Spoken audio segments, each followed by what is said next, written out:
All right, welcome to the Dr. Shannon live show. Getting everyone onboarded here really quickly. As you can hear, my office is very close to the hospital. So here we go. All right. Welcome to Wednesday morning in the Dr. Shannon live show. I'm here each week to answer your questions. So here's the question for today. Let's just dive right in. How do I get my spouse to remember we're on the same team? This is not an uncommon thing for me to hear when my couples camp come in. They cite things like we're just not on the same page. Sometimes we feel like we're our worst enemies, arch rivals, not on the same team is what I hear a lot when they're trying to describe that their communication has broken down. And as they drift in this kind of disconnect communication cycle, it really impacts the felt sense that they have someone that has their back, that they are in a relationship with someone that's for them, not against them, those kinds of things. So listen, this is not a simple answer, but I'm going to break it down to the most simplistic approach for me to be able to answer your question on this today.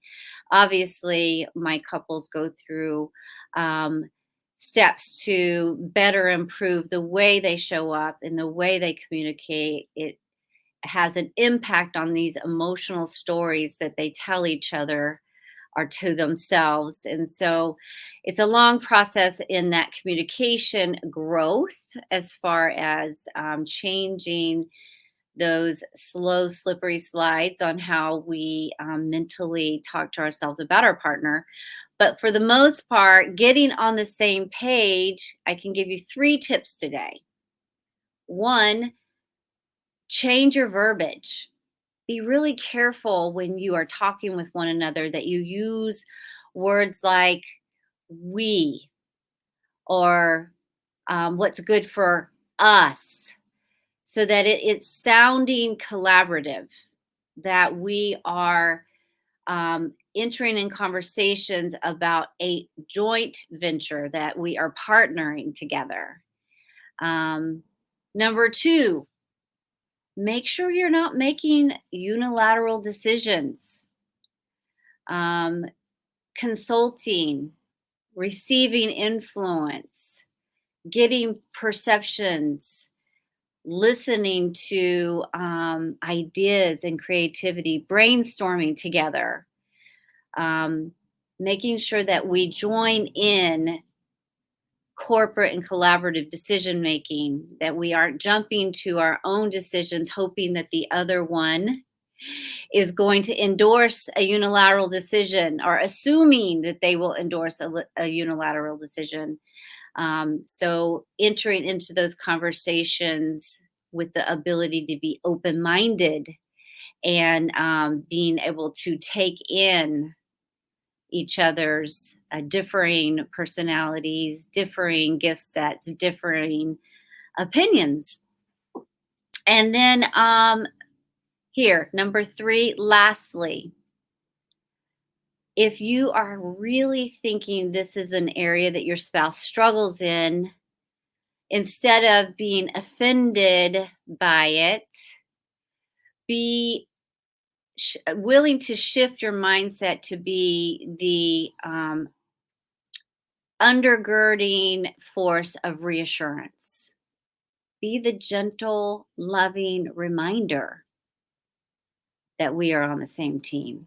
If this is an area of challenge for your spouse, be the solution or the helpful solution to being the one to remind them differently.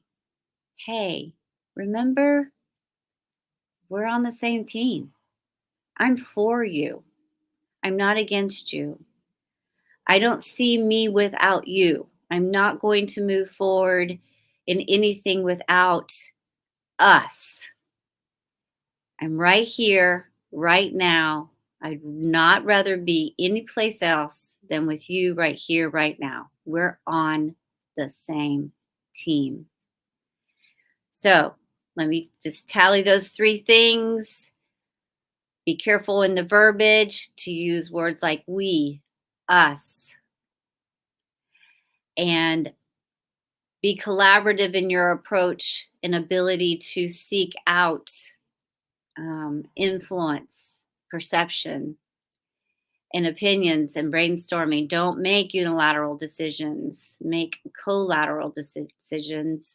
Be collaborative in your approach. And lastly, be the gentle reminder, especially in strategic teams, not in an offended way or accusatory way, but in a gentle, loving, reminding, unifying approach in your mindset and your ability to learn how to be your partner's foundational reminder in those strategic times when you don't feel as if they think you are on their team.